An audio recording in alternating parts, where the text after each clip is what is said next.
de Dios y de la patria, se abre la sesión en comité. ¿Cuenta, señora secretaria?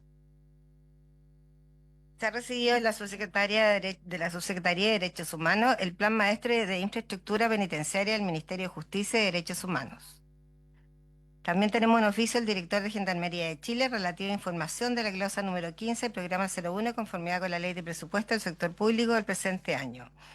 Otro oficio de la presidenta del Comité de Prevención contra la Tortura, en la que adjuntan los siguientes documentos comprometidos relacionados con el proyecto de ley en tabla: el informe de personas mayores en recintos penitenciarios y la posición oficial del comité respecto de esta mencionada iniciativa legal.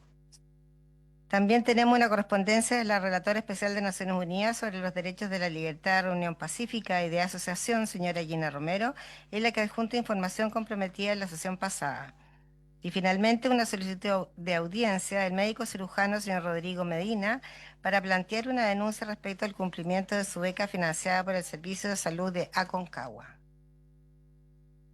Sí, respecto a la última, nos puede mandar copia de la solicitud y para ponerle fecha también en la más próxima sesión. Yo quisiera preguntarle a la subsecretaria respecto al proyecto, o sea, de poder traernos acá el proyecto de... Pero me encantaría para poder despacharlo, o sea, tramitarlo en esta comisión y despacharlo primeramente y después se va y vamos a poner también en tabla la adecuación de los distintos órganos del Estado, o sea, los poderes del Estado respecto a las normas, las recomendaciones. Sí, sí, vamos a poner también en tabla después de que salgamos de este. Ok, en el día de hoy hemos estado citados para escuchar la opinión de los invitados respecto al proyecto de ley que regula la suspensión y cumplimiento alternativo de penas privativas de libertad para condenados que indica boletín 17370-17. Eh, Vamos a citar primero, pedir que esté el señor... perdón, ¿hay alguien conectado por sistema electrónico? Sí. Ah, Codepo, que puedan, sí, por favor, que se los pueden hacer pasar.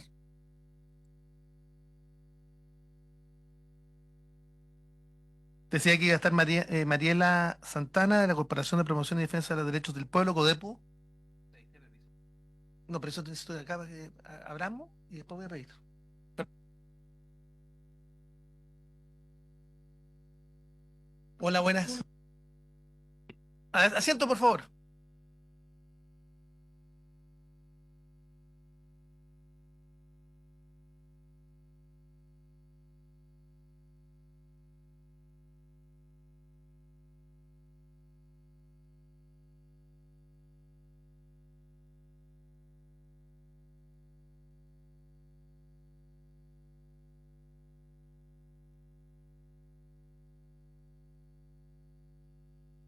Vamos a escuchar, en primer lugar, a don Nelson Aramburú. Don Nelson, por el Comando Unitario de Expresos Políticos. Adelante, don Nelson.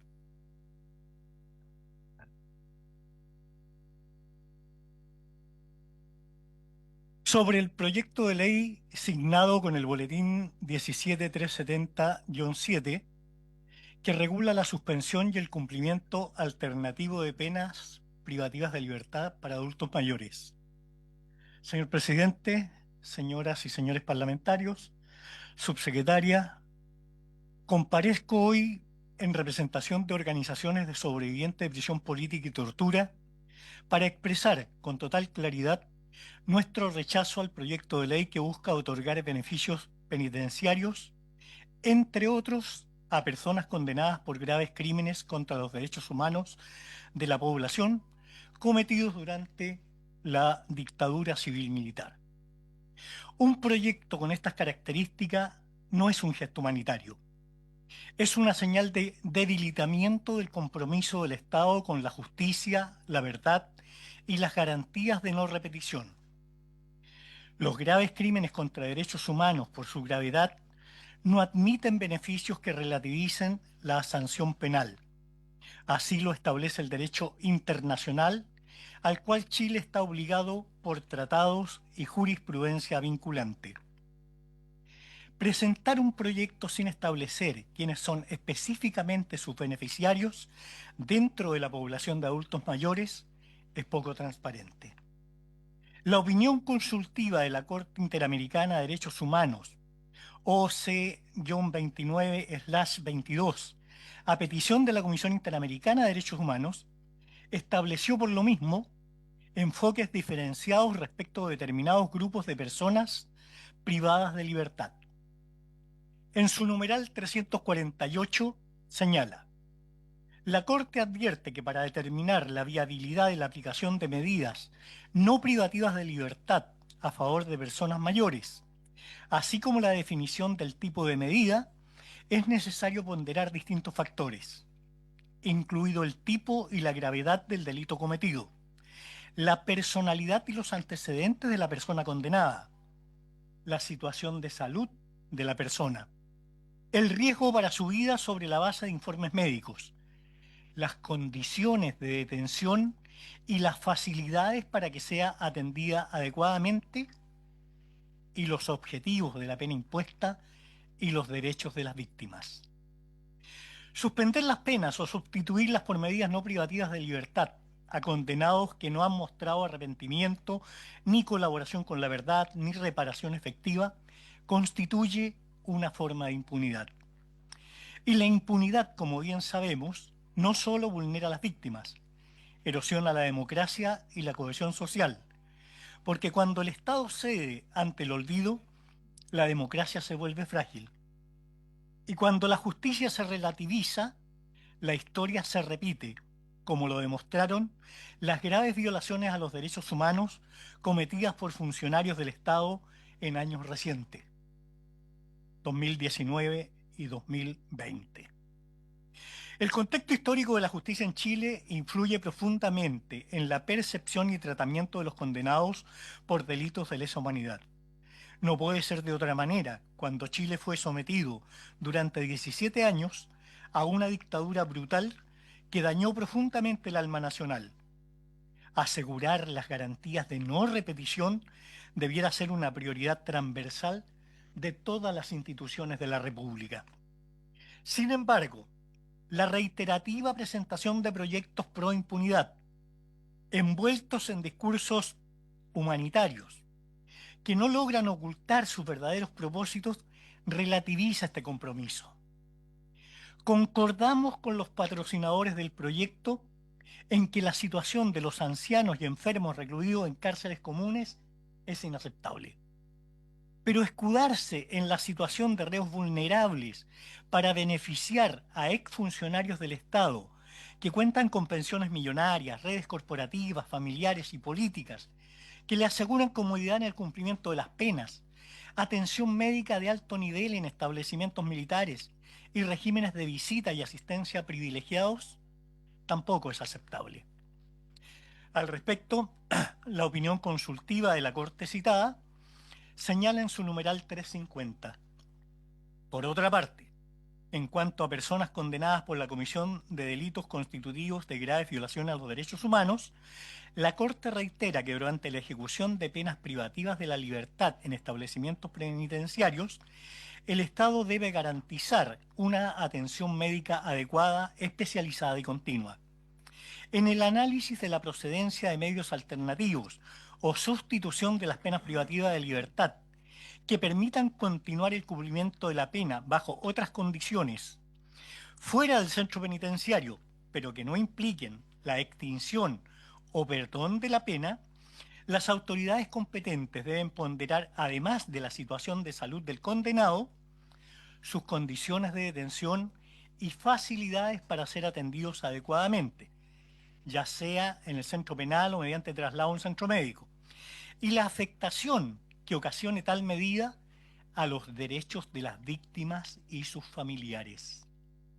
En esta línea resulta necesario que en dicha evaluación se tomen en cuenta y valoren otros factores, o criterios tales como que se haya cumplido una parte considerable de la pena privativa de libertad y se haya pagado la reparación civil impuesta en la condena, la conducta del condenado respecto al esclarecimiento de la verdad, el reconocimiento de la gravedad de los delitos perpetrados y su rehabilitación, y los efectos que la liberación anticipada tendría a nivel social o familiar sobre sus víctimas y las familias. La dignidad del preso y su derecho a reintegrarse son fundamentales. Vamos claro en eso. Pero eso no se logra otorgando privilegios a condenados por crímenes aberrantes, sino legislando en favor de una población penal pobre y vulnerable que no cuenta con solvencia económica, respaldos políticos ni redes familiares. La afirmación de que los reos ancianos y enfermos requieren tratamiento especial la compartimos plenamente y esperamos que ese criterio se exprese cuando llegue el momento de asignar presupuesto a Gendarmería, especialmente a los establecimientos penitenciarios de salud. Muchos sobrevivientes compartimos reclusión con reos mayores y enfermos. Sabemos que muchos, por el tenor de los delitos cometidos, no tienen cómo sobrevivir fuera de la cárcel.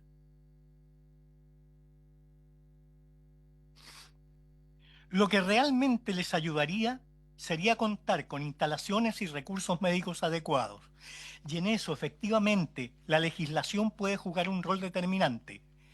Pero si revisamos los debates legislativos de las últimas décadas, eso no ha sido una prioridad. Afirmar que la prevención penal no se ve afectada por penas alternativas, como la reclusión domiciliaria de reos que por años violaron gravemente los derechos humanos de la población nacional, es cuestionable. La amenaza de la norma penal se debilita cuando se tuerce el veredicto judicial y se establece en la práctica una situación de impunidad. En el caso de los condenados por graves violaciones a los derechos humanos, los reos ancianos no son inocuos.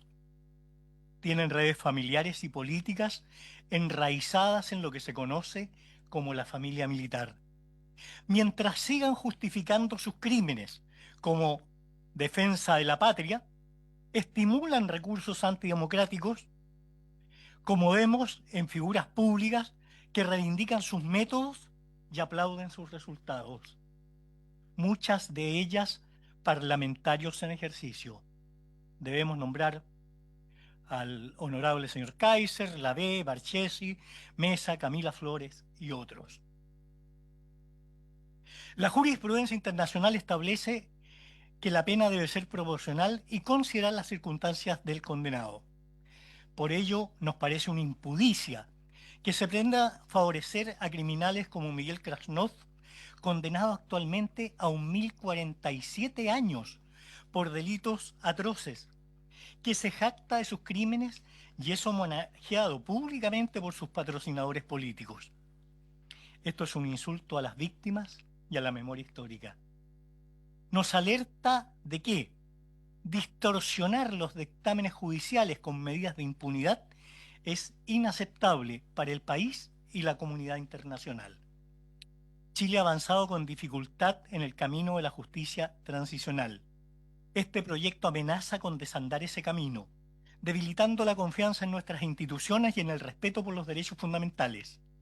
Creemos firmemente que las organizaciones de la sociedad civil deben ser escuchadas en este tema y valoramos el compromiso público del presidente de la Comisión de que no resolverá hasta haber escuchado a todos quienes estimen necesario expresar opinión. En conclusión, llamamos a las y los senadores a rechazar este proyecto de ley. La memoria de las víctimas, el compromiso con la democracia y el respeto por los derechos humanos exigen una postura firme y coherente, porque no hay democracia sólida sin justicia, no hay justicia sin memoria y no hay memoria sin verdad. Muchas gracias, señor presidente. Nelson Agustín Aramburú, en representación del Comando Unitario de ex-PP y Familiares Chile. Muchas gracias, Nelson Aramburú, en nombre de el Comando Unitario de Expresos Políticos. Me gustaría dejar con la palabra a doña Alejandra Arriaza, del Centro de Salud Mental y Derechos Humanos, Sintras, para que nos pueda también dirigir unas palabras. Yo en algún minuto de la sesión tengo que ir a pedir autorización para sesionar en paralelo la sala con la sesión. Eh, pero, ¿queremos dejarla a usted? Sí, partió la sesión. Entonces yo tengo un impedimento legal si es que no pido la autorización. Entonces, senadora, ¿usted dio quórum abajo? Sí. Ah, tampoco. Ya. ¿Yo lo puedo dejar a cargo de la comisión mientras yo pido la autorización? Son 2 minutos, no más que eso. No le puedo garantizar que sean 2, pero espero que sean no más de 5. Gracias. Disculpe, vuelvo enseguida. Muchas gracias. Muy bien, tiene la palabra. Muy buenas tardes, senadores, senadora, subsecretaria. Buenas tardes a todos quienes nos acompañan en esta sesión. Vengo del Centro de Salud Mental y Derechos Humanos, CINTRAS, para presentar nuestra opinión, a fin de dar a conocer lo que pensamos de este proyecto de ley que pretende regular la suspensión y cumplimiento alternativo de penas privativas de libertad para condenados que indica. CINTRAS es una organización sin fines de lucro que fue creada en diciembre del año 1985, cuyo objetivo central es otorgar atención médica, psicológica, social y jurídica a personas que fueron víctimas de violación a los derechos humanos durante la dictadura en nuestro país, en especial a sobrevivientes de tortura y sus familiares, así como a familiares de detenidos desaparecidos y de ejecutados políticos.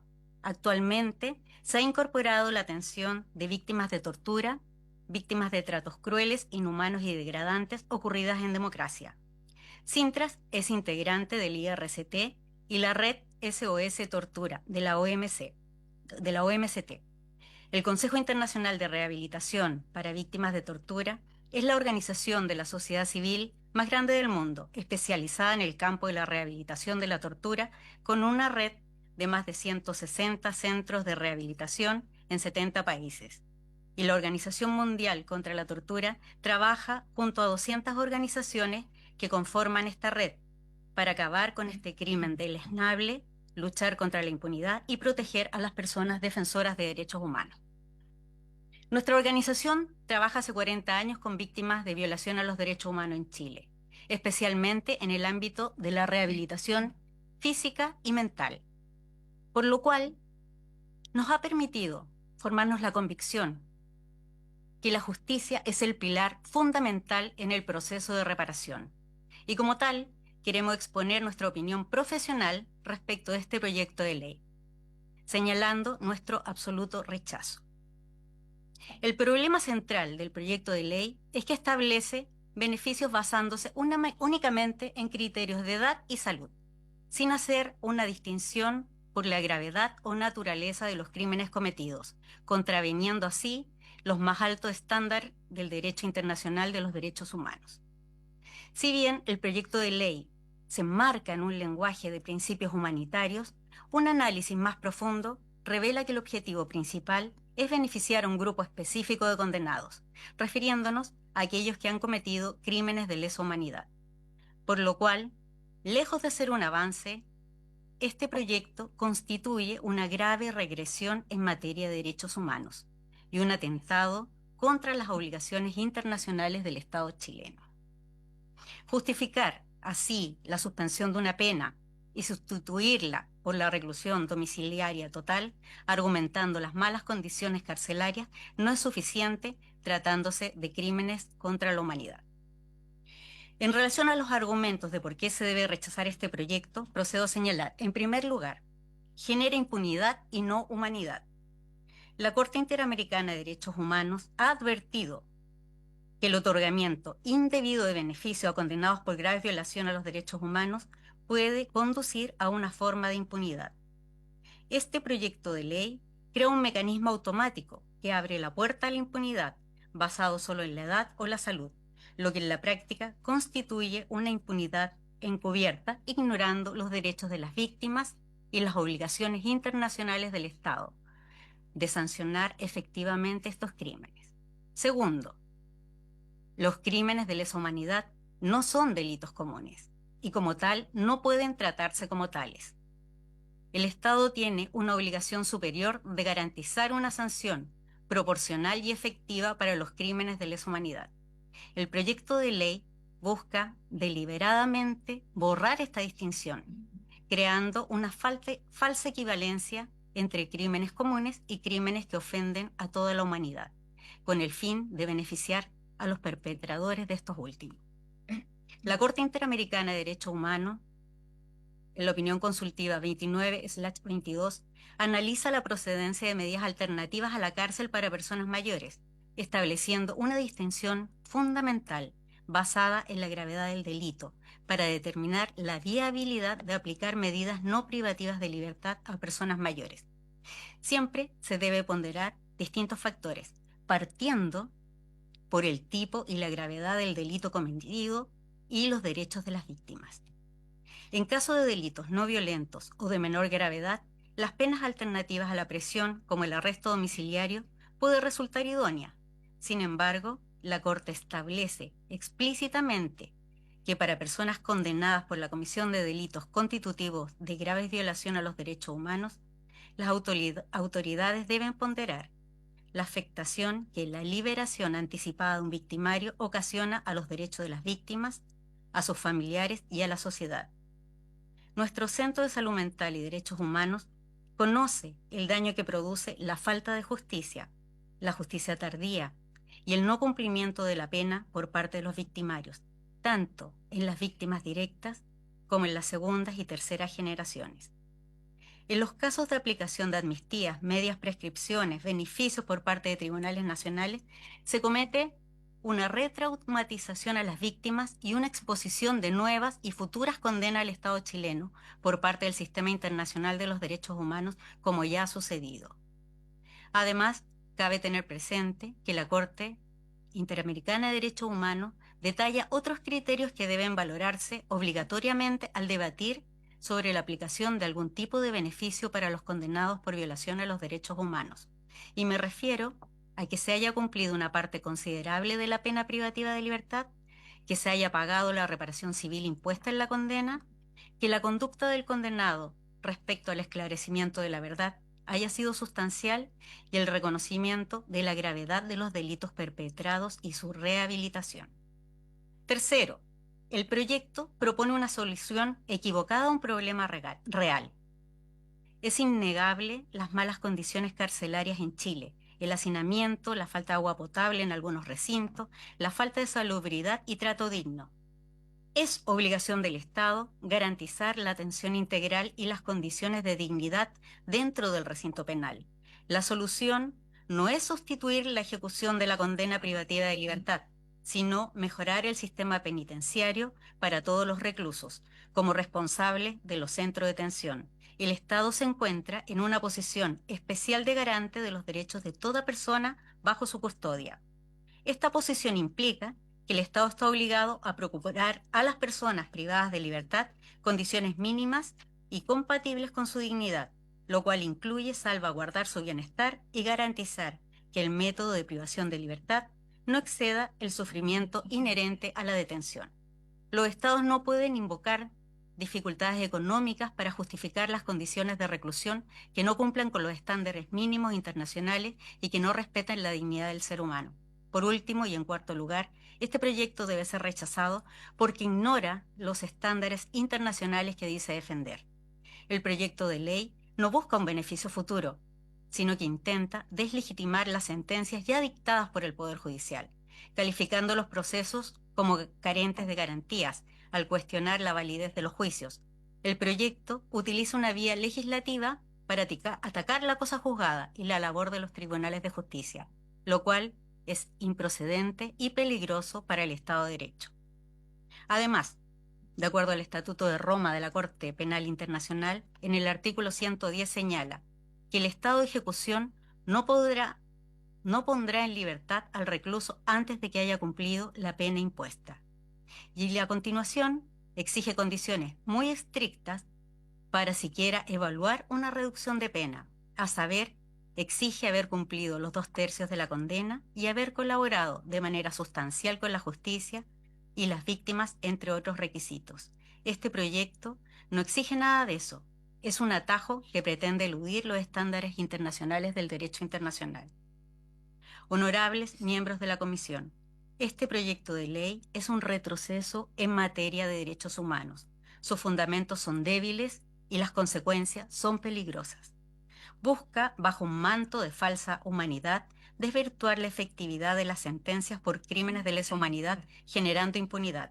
Atenta contra el derecho a las víctimas a una reparación y una sanción efectiva. Contraviene las obligaciones internacionales del Estado chileno. La dignidad humana se defiende mejorando las condiciones carcelarias para todas las personas privadas de libertad y no otorgando privilegios para algunas, por lo cual, respetuosamente, solicitamos rechazar el proyecto de ley que pretende sustituir la pena privativa de libertad por arresto domiciliario para las personas que indica. Muchas gracias. Gracias, Alejandra Arreaza, del Centro de Salud Mental y Derechos Humanos Sintra. Vamos a hacer una ronda con todos y luego vamos a abrir para preguntas, si les parece. Eh, Está el obispo Emiliano Soto, que nos acompaña vía Zoom. ¿Cómo está, obispo? ¿Cómo le va? Muy buenas tardes, presidente. Sí, Quiero inicialmente saludar por su intermedio a cada senador y a cada organización que está presente en esta sala. Si me permite poder iniciar la por favor, presentación. adelante, obispo. Bueno, quiero decir inicialmente de que el planteamiento que voy a hacer es parte de una perspectiva evangélica y protestante y a la vez, lógicamente, cristiana. Con respecto a presentar nuestra opinión respecto a este proyecto de ley que regula la suspensión y el cumplimiento alternativo de penas privativas de libertad para condenados, como se indica en este boletín, el número 17.376-17. Los principios rectores que presentan la parábola conocida del Evangelio de Lucas, capítulo 10, versículo 25 al 37, que trata el caso del samaritano.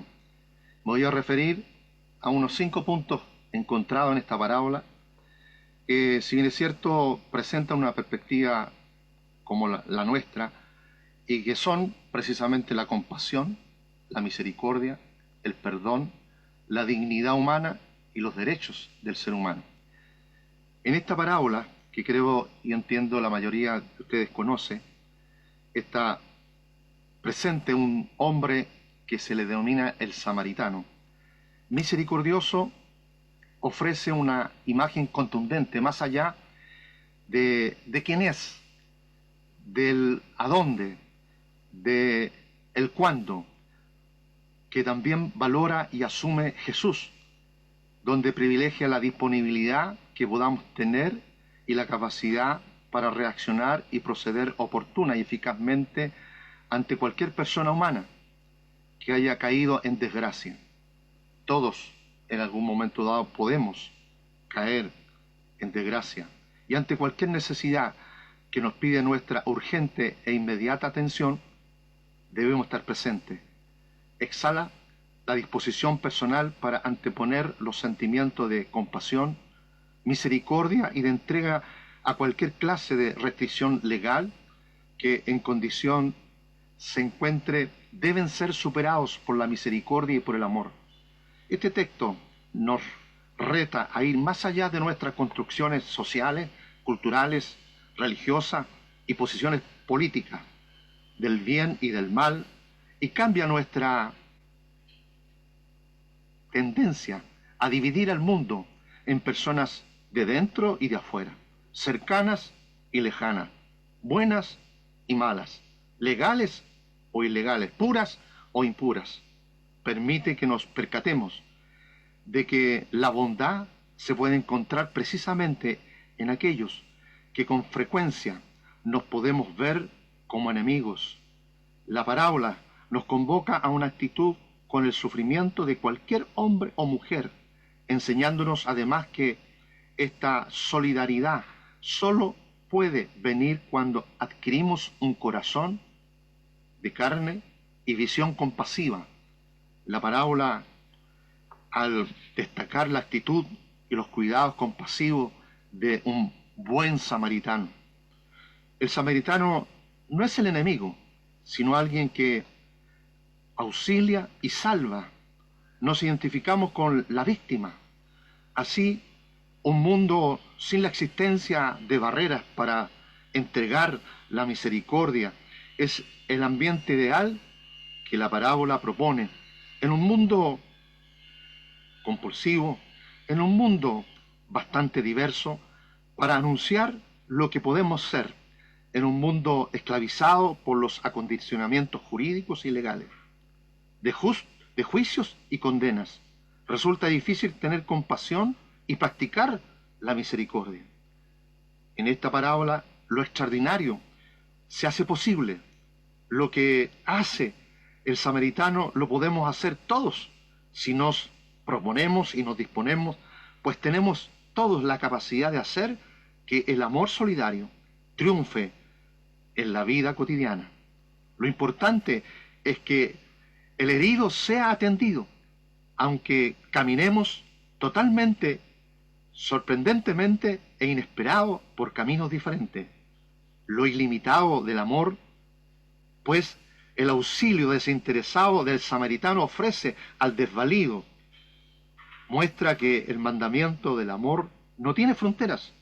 Las fronteras naturales entre amigo y enemigo, judío o samaritano, cercano o lejano, fariseo o publicano, justo o injusto, están siempre planteadas y de ningún modo eliminadas. Pero la cantidad atraviesa por el amor de Dios esas barreras y también por amor al hermano, por amor al prójimo. Queda así marcado que el amor a nuestro hermano se concibe en sentido universal e incluyente. A nadie podemos excluir. El día de mañana nos puede tocar igualmente a nosotros. ¿Por qué no?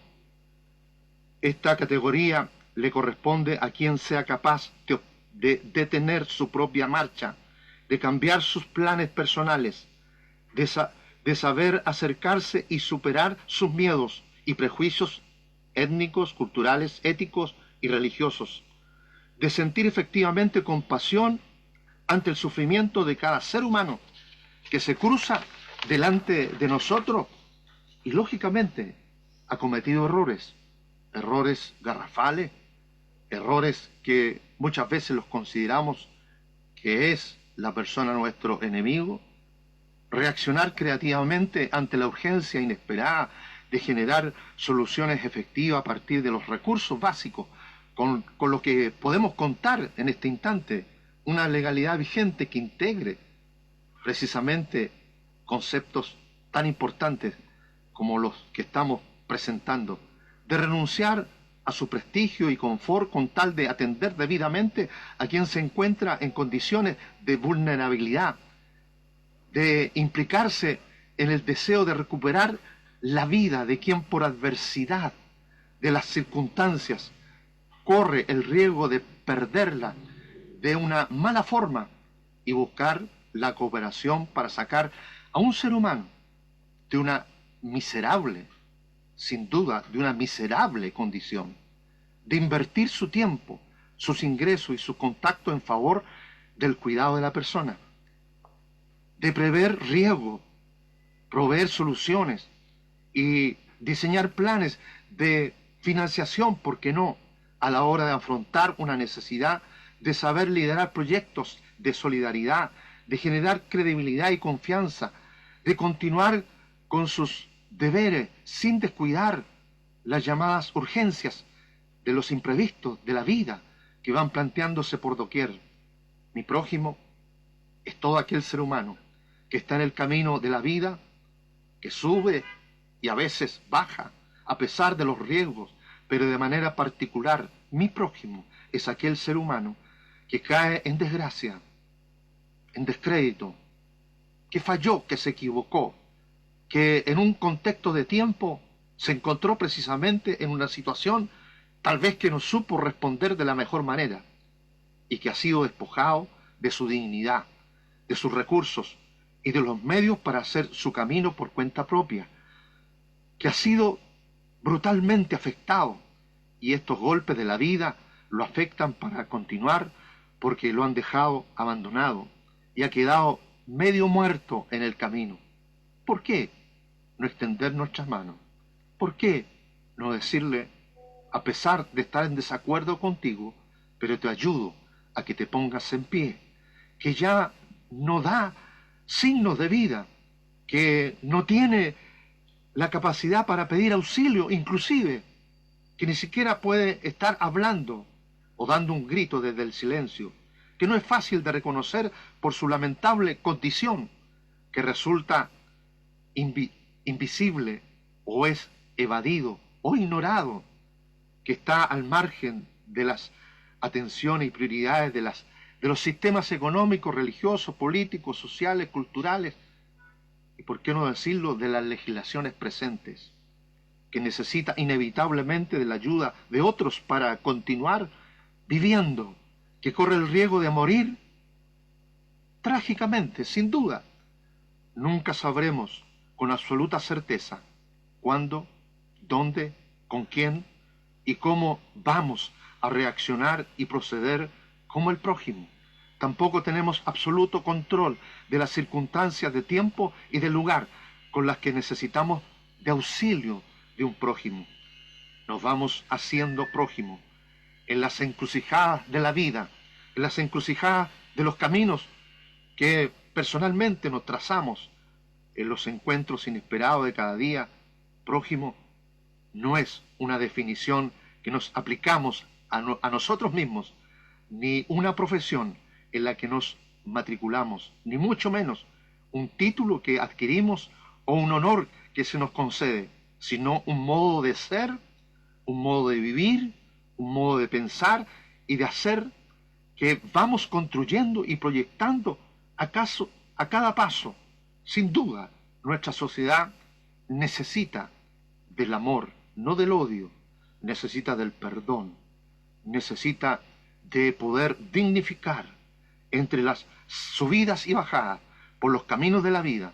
Vamos llegando a ser y hacemos prójimos inevitablemente al paso de la compasión a la misericordia. Acontece cuando logramos identificarnos con el prójimo, que somos cada uno de nosotros y que también cada uno de las personas que nos vamos encontrando en el camino.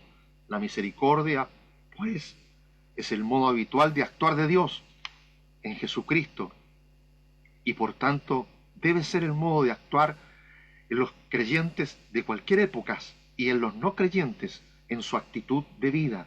Y es y será la única manera en que la humanidad entera, y especialmente nuestra nación, Chile, después de 50 años, podamos dar un testimonio de conocer quiénes somos, cómo pensamos, de qué forma comprendemos la vida, el modo de actuar de Dios sobre nosotros, siendo la misericordia una palabra clave y nota determinada de la espiritualidad cristiana.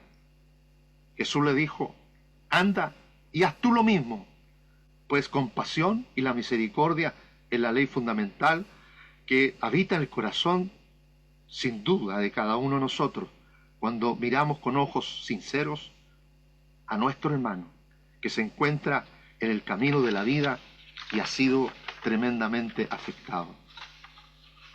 Hago ver solamente una cita final donde dice, la misericordia y la verdad se encontraron, la justicia y la paz se besaron, la verdad brotará de la tierra y la justicia mirará desde los cielos. Salmo 85, versículos 10 y 11, obispo Emiliano Soto, obispo evangélico, y quisiera, al concluir, solicitar que a través de este boletín que se está planteando, que por favor, en esta comisión, la consideración de aquellos enfermos crónicos, la condición inhumana, básica, de personas que están en condiciones terminales e invalidantes, que a lo menos tengan un derecho a un trato digno, a una muerte digna, al margen de los eventuales delitos que originó su conducta.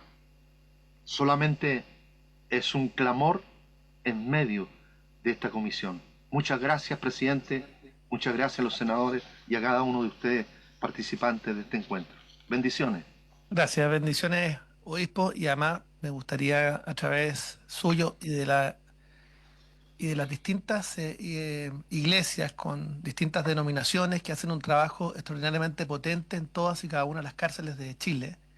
El reconocimiento, podemos ver desde Arica a Magallanes, cómo en los distintos recintos penitenciarios la iglesia evangélica, la iglesia cristiana, la iglesia católica también, pero la iglesia evangélica y cristiana de todas las denominaciones está presente y logra finalmente también llevar luz de esperanza a todos y cada uno de los reclusos. Yo he estado compartiendo en los cultos en las distintas cárceles. En distintas cárceles hemos podido tener la posibilidad de compartir con las personas privadas de libertad y cómo la iglesia angélica finalmente lleva un signo de esperanza. Así que a usted, obispo Emiliano Soto, al obispo Eduardo Cid y al obispo Francisco Javier Rivera y a todos y cada uno de los obispos de las iglesias evangélicas también mi especial reconocimiento.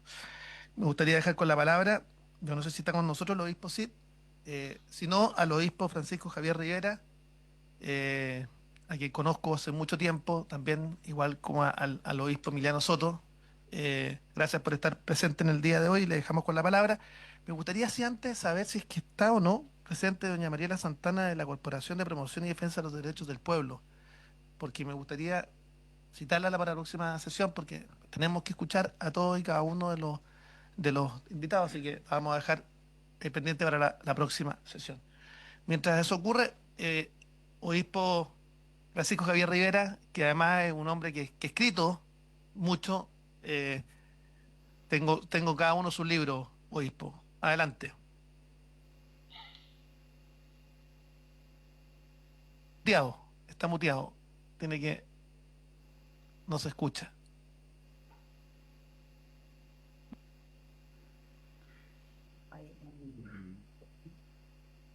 Tienen que encender su micrófono, obispo. Ahí está, ¿no? Ahí está perfecto. No. Ahora ahí sí.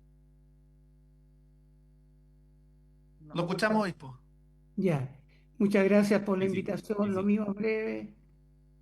Son, eh, y voy de frente al grano.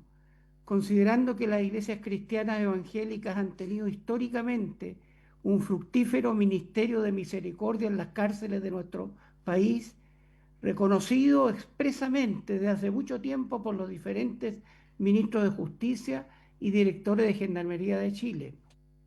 En mi labor pastoral y por más de 5 años fui integrante del Consejo de la Sociedad Civil COSOC de Gendarmería, lo que me permitió conocer más de fondo la realidad carcelaria, sus carencias y hacinamientos.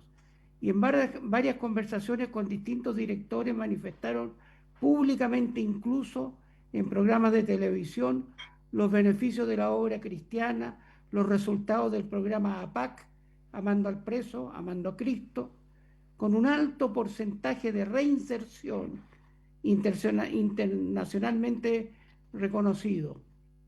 En lo personal he tenido oportunidad de estar varias veces en varios penales y en diferentes galerías y sectores, tanto de la penitenciaría como en Colina 1, en la cárcel de mujeres, incluso en Punta Peuco, sembrando esperanza, compartiendo con el dolor humano alimentos, un café, un refresco, alentando su duro presente.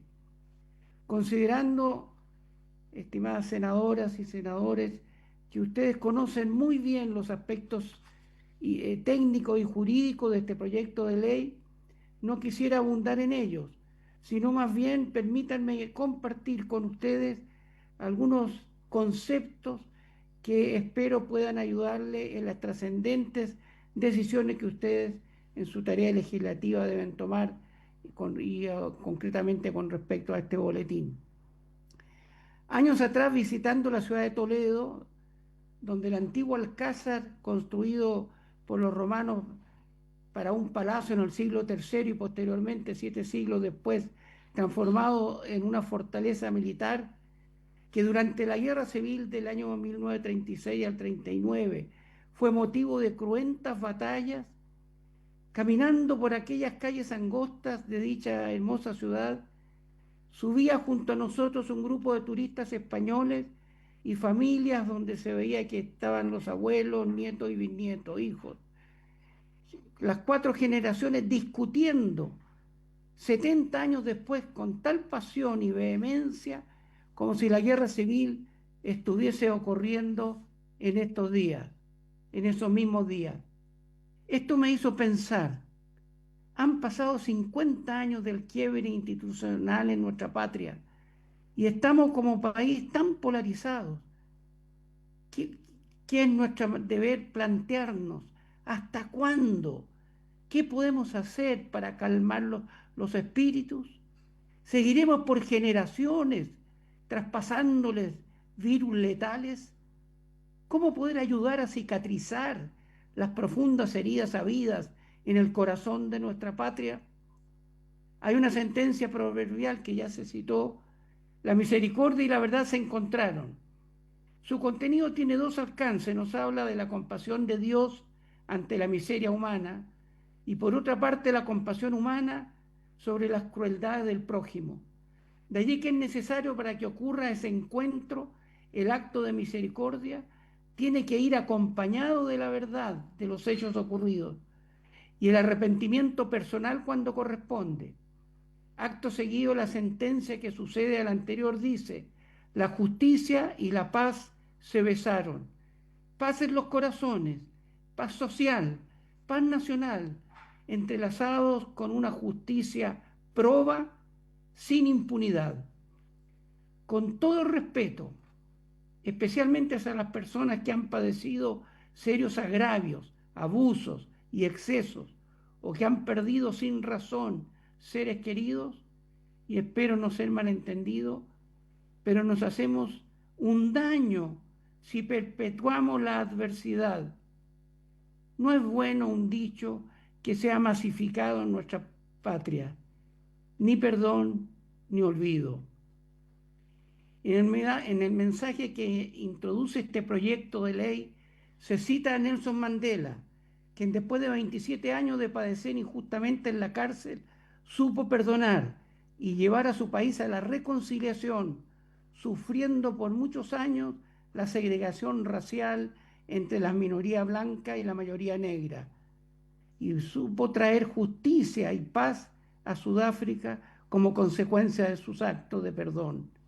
Algo parecido hizo Lech Walesa, el electricista de los astilleros de Polonia, cuando visitó al general Jaruzelski, quien fuera su férreo y tenaz perseguidor. Fue al hospital donde yacía el general afectado por un cáncer y, en un noble gesto, construyendo patria y construyendo porvenir, le extendió la mano. La eficacia del perdón ha sido demostrada a través de los siglos. Mientras crucificaban a Jesús, exclamó: Padre, perdónalos porque no saben lo que hacen. Asimismo, mientras daban muerte por lapidación a San Esteban, quien repitió lo mismo hacia sus asesinos. La oración que se nos enseñó en el Sermón del Monte nos dice: perdona nuestras deudas, así como también nosotros perdonamos a quienes nos ofenden. Personalmente, con mi esposa y con mi equipo de la congregación que pastoreamos, hemos dictado seminarios de encuentro matrimonial en alrededor de 20 países, varios de Latinoamérica, Estados Unidos, Canadá, Francia, Costa de Marfil, Jordania, Egipto, Burkina Faso. Unos 4.000 matrimonios han participado en estas instancias de reconciliación conyugal cimentadas en el diálogo y el perdón, acarreando muchas y profundas bendiciones a millares de familias. Este proyecto de ley que en esta hora nos ocupa no hace discriminación. Está dirigido a reos que tengan una enfermedad terminal, un menoscabo físico grave y determinada edad. Cuestionamientos políticos pueda primar el bien común y podamos, por medio de leyes como esta, abrazarnos como ciudadanos de un mismo territorio, dando un buen ejemplo a nuestros hijos y nietos y al resto del país. Sin embargo, junto al perdón, es importante no olvidar la memoria histórica bien orientada, desprovista de sentimientos adversos, llena de amor, para prevenirnos que nunca más en nuestro país ocurran cosas tan dolorosas como las vividas entonces. Y así olvidarás tu miseria o te acordarás de ella como de aguas que pasaron. Muchas gracias. Estas serían mis palabras, señoras y señores senadores. Muchas gracias, obispo. Es fuerte la teología del perdón, eh, porque efectivamente acá ha habido también, yo empatizo con eso, mucho sufrimiento, y gente que todavía está buscando sus seres queridos. Por tanto, la teología del perdón es una teología que moviliza también el alma, ¿ah? Pero también con todas esas dificultades quisiera compartir. Yo quisiera abrir el uso de la palabra. Subsecretaria, ¿es posible que usted hable la próxima sesión? ¿Me permite? Porque yo prefiero que podamos, yo por lo menos quiero hacer algunas preguntas tanto a, a Nelson, a Aramburú y también a doña Alejandra Arriaza, y que dice relación fundamentalmente con... Alejandra Arriaza estuvo mencionando el tema de las condiciones de reclusión y la dignidad de la reclusión, las condiciones de reclusión. Me gustaría que pudiera extenderse en eso, más allá del proyecto, del proyecto en particular, porque yo diría que acá hay un tema que dice relación con que acá, y lo digo con mucho temor, porque hoy día en los ambientes polarizados que está viviendo el país, hablar de condiciones de dignidad de los privados de libertad pareciera ser un tema que está, que parece ser un tema tabú. Entonces, las condenas, yo creo en la justicia, creo en la memoria, creo en la no repetición, creo en la cultura de derechos humanos. Eh, me gustaría, me gustaría que pudieras comentar cuál me- y pudieras explayarte un poquito más. Y por otra parte, Nelson Aramburu también habló del tema, de cómo lograr finalmente movilizar respecto de cualquier detenido. ¿Y por qué y por qué lo traigo a colación? Porque esta comisión, nosotros despachamos por unanimidad un proyecto que ahora está siendo revisado por otra comisión. Y lo quiero plantear obviamente todas las comisiones son soberanas y tienen su composición, pero también respecto de otro proyecto que yo creo que también es un estándar en derechos humanos, que es en relación con el cumplimiento alternativo de mujeres con hijos menores de 3 años, y que ahora lo pidió la Comisión de Constitución, y ese proyecto está siendo, puede ser seriamente mutado. Entonces, lo quiero plantear desde la perspectiva de la política penitenciaria. Entonces, desde esa perspectiva, ese proyecto y las condiciones de reclusión de personas mayores y enfermas, me gustaría que pudieran explayarse un poquito más. Y respecto al obispo, del obispo Emiliano Soto, y también respecto de agradecerle las exposiciones también del obispo Francisco Javier Rivera y también de Emiliano Soto. Gracias vuelvo a insistir, por la presencia de las iglesias evangélicas cristianas en las cárceles. Yo lo quiero destacar porque realmente ver congregado en la en Colina 2, ver la 13 iglesias completamente llenas todos los días, eso habla efectivamente de una iglesia viva y una iglesia que está presente donde otros no quieren estar y donde otros prefieren ignorar. Entonces, me gustaría dejarla, no sé si senadora, ¿quiere decir algo? Acá Hacia adelante. Bueno, muy buenas tardes. Yo voy a empezar de atrás para adelante. En primer lugar, el proyecto de ley Sayem, como se conoció en primera instancia, sale de esta comisión y no de la Comisión de Familia e Infancia, como se dijo la semana pasada. Quiero dejar en claro, salió de esta comisión. Pero el proyecto de ley Sayén pone como ¿cómo es que se dice? No, el bien superior es de los niños.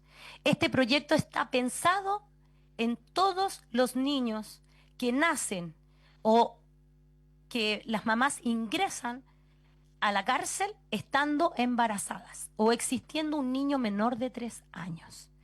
El bien superior de los niños es lo que está allí.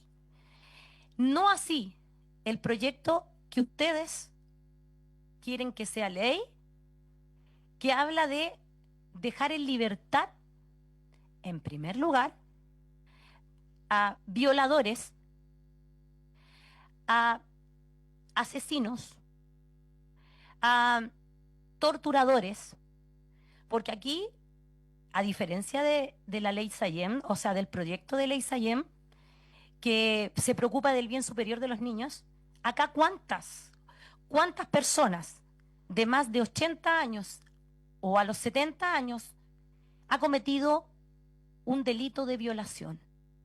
Porque si ellos están con una condena tan larga, es por algo. No es porque se equivocaron.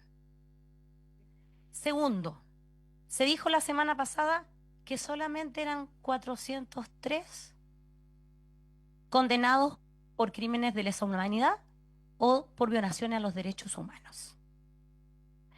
Me avergüenza, y lo digo claramente, que hoy día el Ejecutivo hable o diga lo que dijo la semana pasada.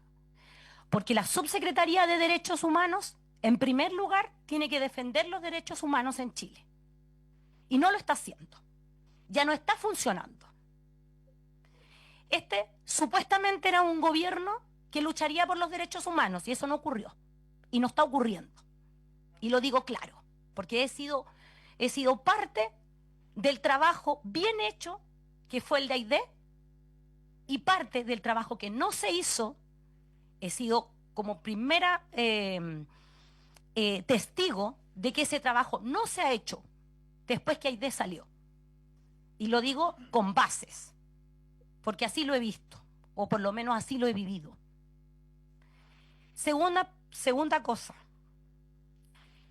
si aquí a alguien hay que perdonar, o sea, yo soy católica, creo en Dios y creo en un juicio final.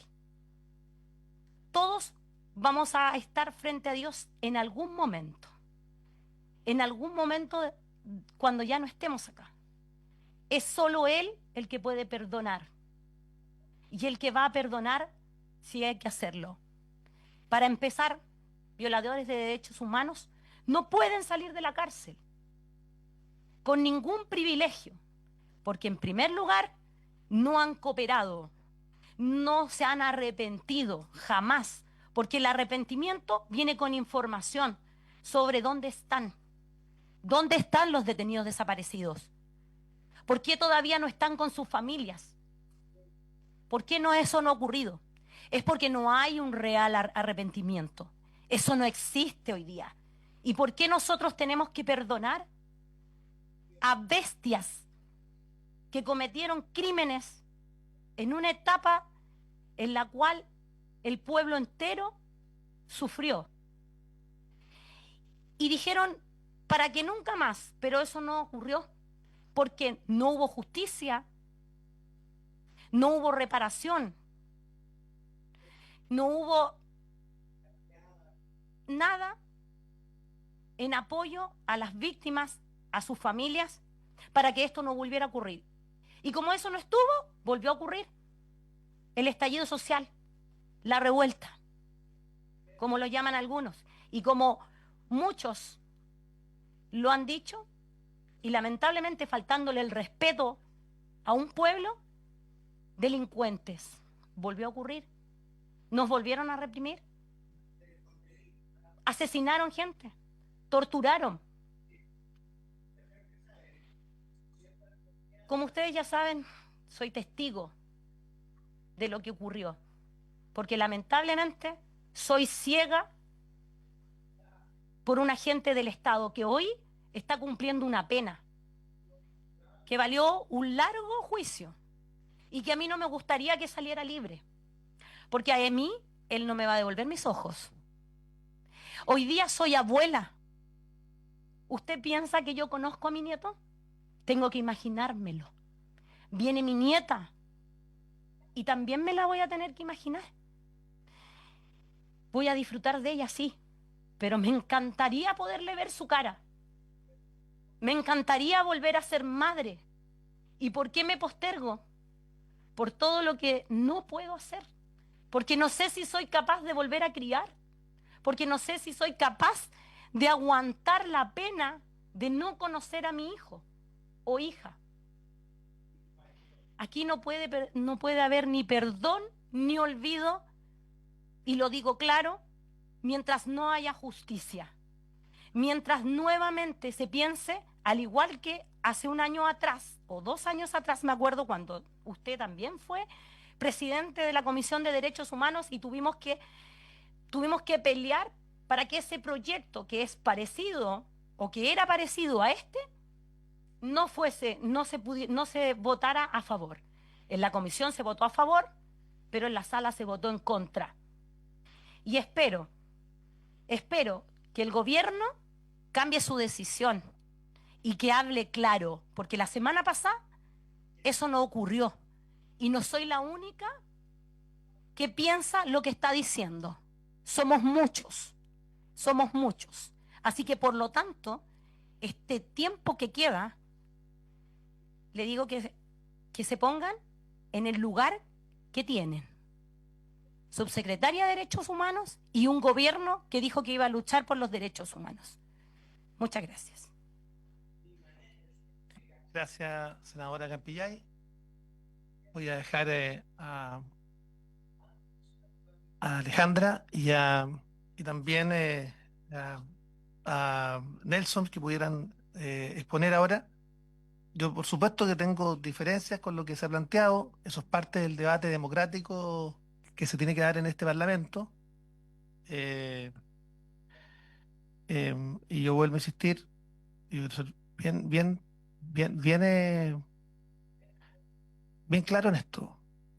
Al menos los que estamos respaldando esta iniciativa no buscamos ni impunidad,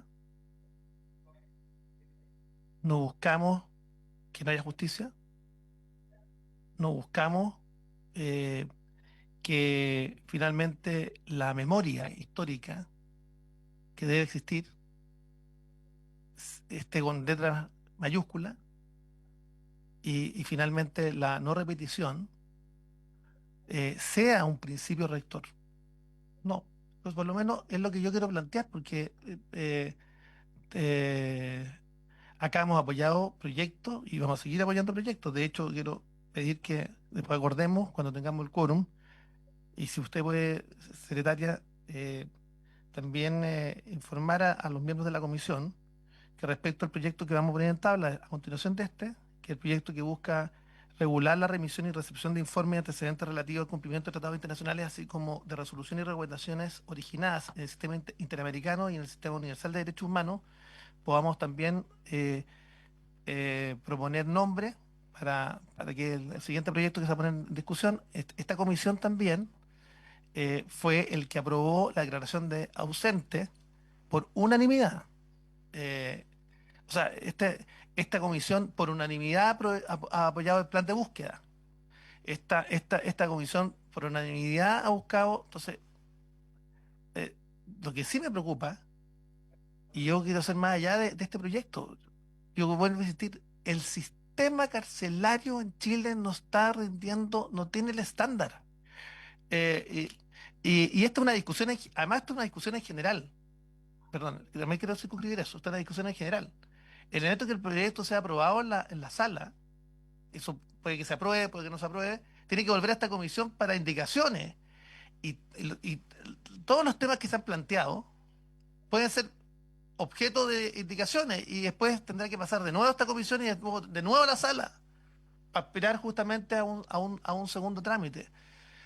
Entonces yo quisiera poner ese marco, porque yo creo que es importante clarificarlo, porque es importante transmitirlo también a aquellas personas que están mirando esta sesión. Eh, Alejandra y Nelson, si es posible. Por supuesto. Gracias, señor presidente. Efectivamente, el sistema carcelario en este país es deplorable. Y lo digo con conocimiento de hecho también, porque al igual que usted, soy abogado y durante 25 años he trabajado en la promoción y defensa de los derechos humanos.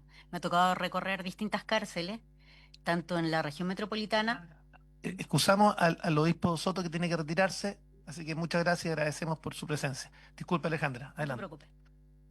Me ha tocado visitar distintas cárceles y en todas ellas podemos constatar que hay mínimos comunes que no se respetan. El hacinamiento es algo generalizado, las condiciones insalubres en que se encuentran, la falta de agua potable en muchos de ellos, incluso de agua para poder limpiarse o poder hacer sus necesidades en un lugar con privacidad o en condiciones higiénicas no existen en casi ningún penal de este país.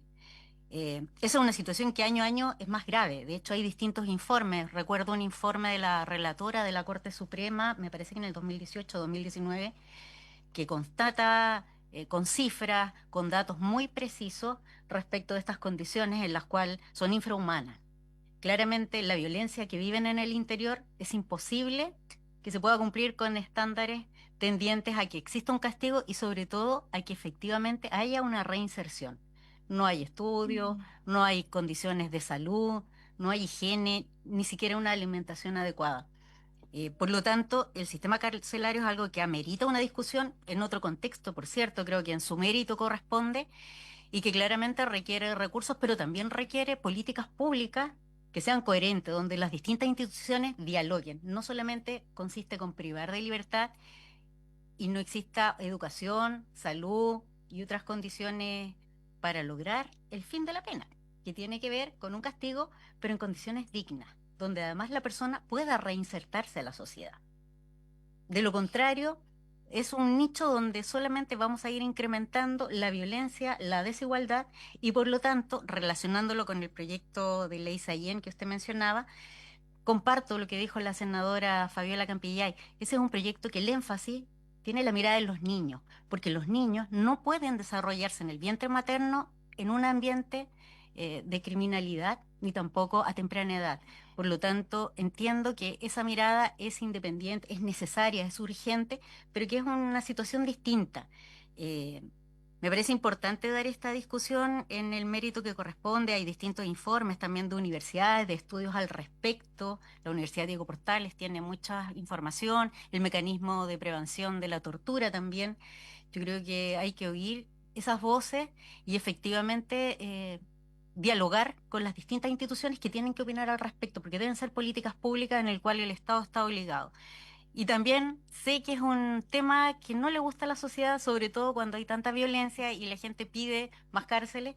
Se han licitado cárceles que tampoco cumplen con los estándares y que por mucho que se hagan concesiones y licitaciones, tampoco se fiscaliza que efectivamente cumplan con lo que están prometiendo cuando se adjudican esas licitaciones. Gracias, Alejandra, y lo hago también en el contexto que algunos ponen como modelo eh, eh, gobiernos autocráticos como el de Bukele. Por eso todo planteo con esa fuerza y por eso es tan importante poner énfasis también en las políticas carcelarias. Gracias, señor presidente. Creo que sobre el tema del sistema carcelario y las condiciones de vida de los reclusos, existen muchos estudios y muchos informes. Mi visión es más de adentro. En los años de la dictadura civil-militar, yo estuve primero 6 meses como detenido desaparecido, en manos de la DINA. Luego 2 años en campos de prisioneros, Tres Álamos, Puchuncaví. Cuando vino la amnistía el año 76, amnistía muy entre comillas, a mí me soltaron del campo de prisionero Puchuncaví y me trasladaron por una vía muy expedita a la cárcel pública, para ser sometido a consejo de guerra. La primera condena en consejo de guerra el año 76 era a 40 años. Ya venía a salir por ahí por el 2006 cuando nosotros hicimos algunas actividades por Palestina. Dentro de ese contexto me tocó en el tránsito por las prisiones convivir con los presos y fundamentalmente con los presos mayores y con los enfermos. Y la mayor parte de los enfermos no es que tengan problemas, qué sé yo, pulmonares, etcétera, generalizados, sino que de salud mental. Ese es el caso más terrible. Y efectivamente, estoy hablando de los años 74, 75. O sea, hace algún tiempo que eso está mal y venía mal de antes. No hay un compromiso de la sociedad reflejado en el poder legislativo, en el poder ejecutivo, de asignar políticas públicas con recursos para resolver de una vez el problema.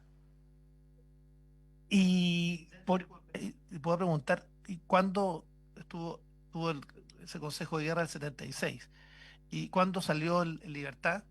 eh, finalmente vine a salir en libertad cuando ya prácticamente había cumplido una pena de 10 años a la que entre ellos fui amnistiado también por el decreto ley 2191. Del 78. Claro, que eliminó el Consejo de Guerra, Sí. pero ahí me abrieron otros procesos. Me faltaba puro estar en el juzgado de policía local. O sea, había un interés de que gente como yo, que tenía una visión bastante firme respecto a la dictadura, no saliera a luchar por libertades ¿Y democráticas y salió, derechos. cuando, con el retorno a la democracia o No, antes? año 89. 89, después. Después que había salido el año... Disculpen, no que les quería contar mi vida, pero Perdone, porque no, creo que es importante importante para los poner efectos esos de... antecedentes. Sí. El año 85 yo salgo con libertad condicional. Ya. El año 86, después del atentado a Pinochet, yo dirigía una revista del sector pesquero en Puerto Montt. Ya estaba muy retirado de cualquier actividad, eh, lo más que participar en la Comisión de Derechos Humanos en Puerto Montt. Y después del atentado al dictador Pinochet, la CNI se deja caer en mi casa, me detiene junto con mi familia, compañeros, etcétera, y me acusan de formar milicias, de tener explosivos y un montón de cosas. El año 89 sale una sentencia definitiva del juzgado militar de Valdivia que dice que no existe ningún antecedente real como para acusarme de eso. ¿Y estuvo privado de libertad entre ese periodo o no? Sí, 18 meses más. Cumplí 11 años en total de prisión. O sea, de la situación de las prisiones tengo un primer plano bastante efectivo. Y de distintos lugares. Sí, porque estuve en la en la cárcel pública, en la penitenciaría, en la cárcel de San Antonio, y fui a terminar, porque querían tenerme muy lejos por mi mala influencia hacia el resto de los presos, a la cárcel de Puerto Montt. Era conocida como Chinchín, ese era el nombre de fantasía. Bueno, en ese contexto, indudablemente tuve un conocimiento pleno de las carencias que hay y fundamentalmente de la falta de recursos y de cómo se gestionaban los recursos al interior de los penales, que ahí indudablemente también hay que poner el foco. Y lo que yo espero, y por eso en nuestra exposición como sobrevivientes, lo que yo planteo es que estamos absolutamente de acuerdo con la comisión en el sentido de que tiene que velarse por la situación de los presos vulnerables.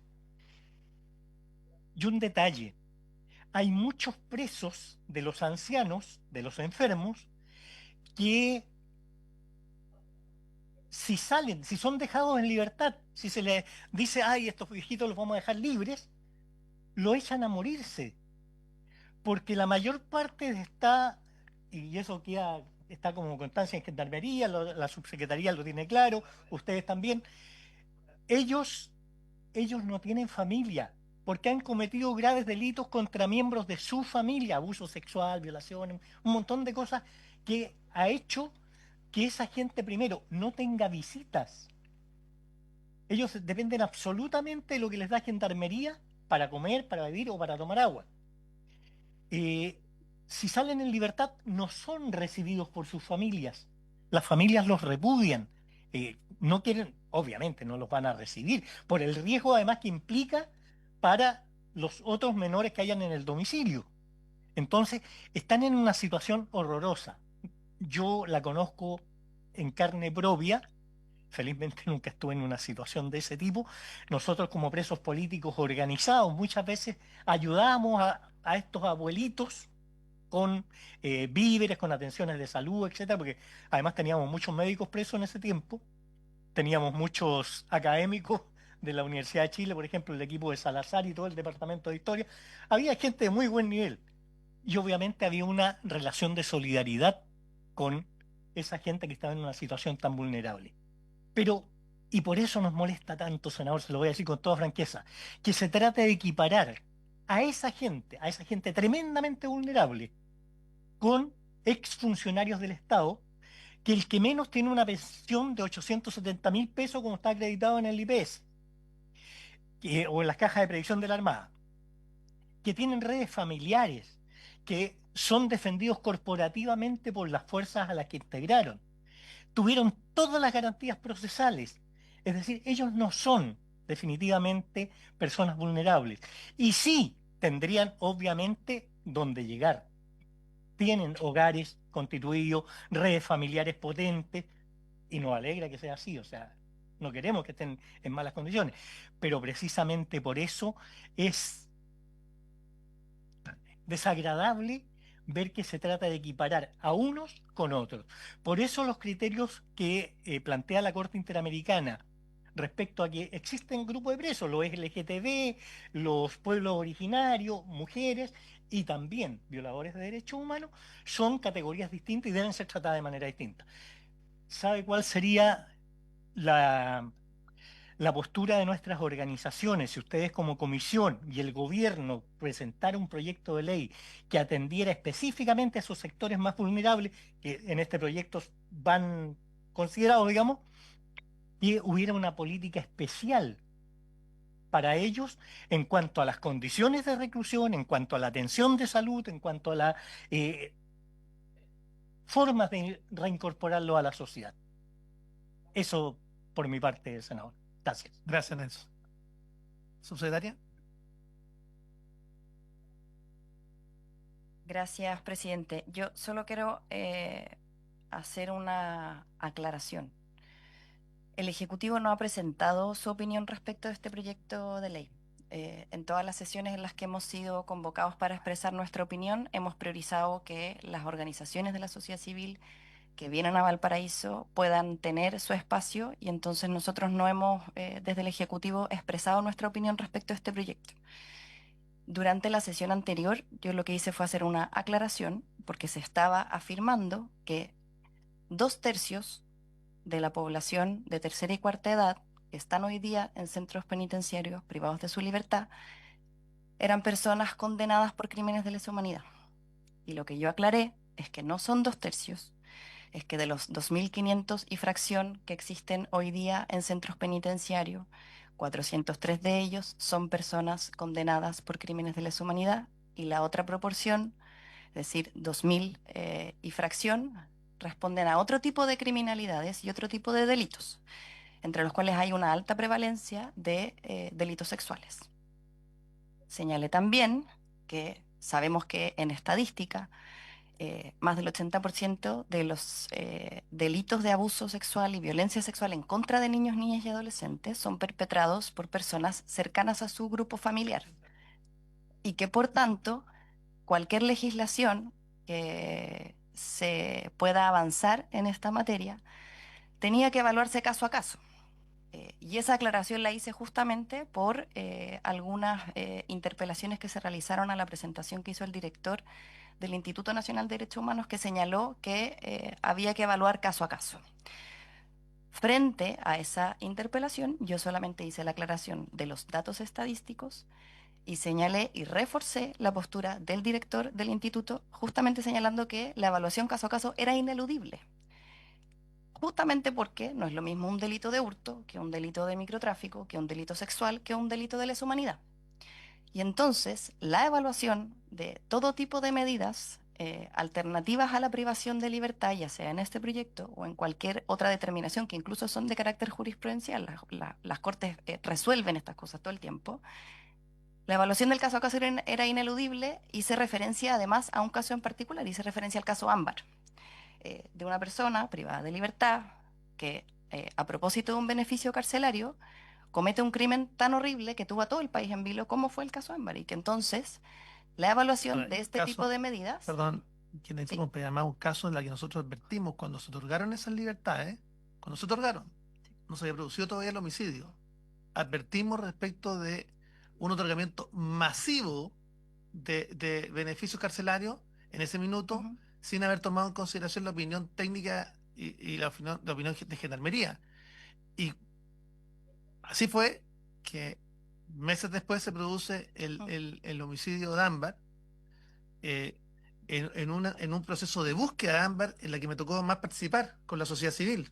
Entonces, es un tema muy sensible que además valió después incluso una acusación constitucional que yo me inhabilité, no participé en el proceso en el Senado, pero decirles que era un tema complejo. Entonces, conozco muy de cerca el caso en cuestión.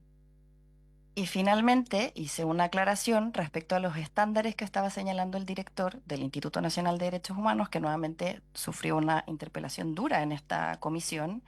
Y lo que señalé fue que los estándares que estaba haciendo referencia el director no eran una opinión del Consejo, sino que eran los estándares que estaban consagrados en el Estatuto de Roma.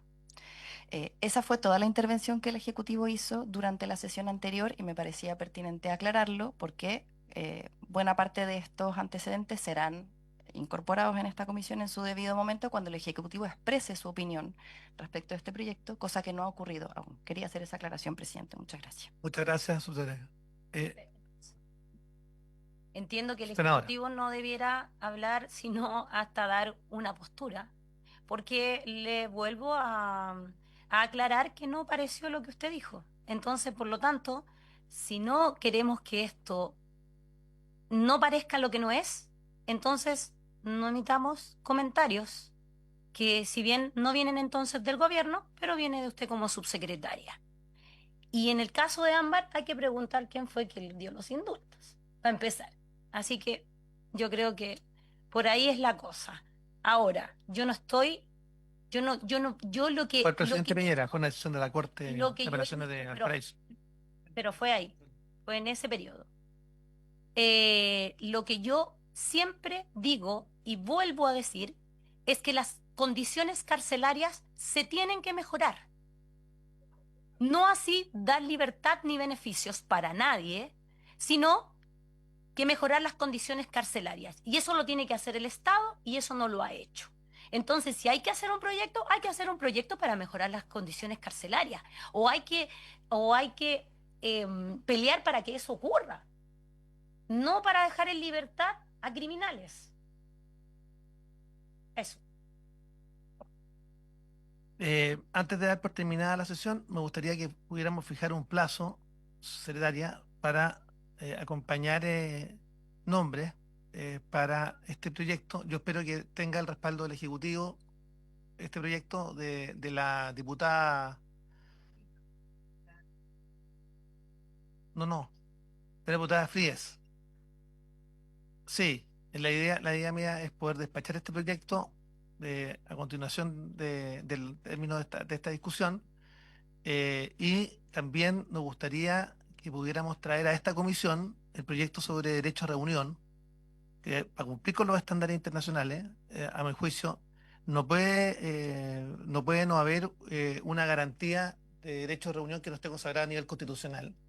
Y tenemos que garantizar la expresión de las movilizaciones, que yo creo que también es parte de un derecho humano fundamental, que se realiza dentro de estándares internacionales. Entonces, porque la idea mía es que podamos pedir acuerdo a esta comisión para traernos desde la Comisión de Constitución este proyecto para poder sacarlo, a lo menos ir despachándolo, porque yo creo que esa comisión difícilmente va a priorizar ese proyecto con la actual carga de trabajo que tiene. Entonces, unos 15 días para que podamos, a partir de hoy día, sí.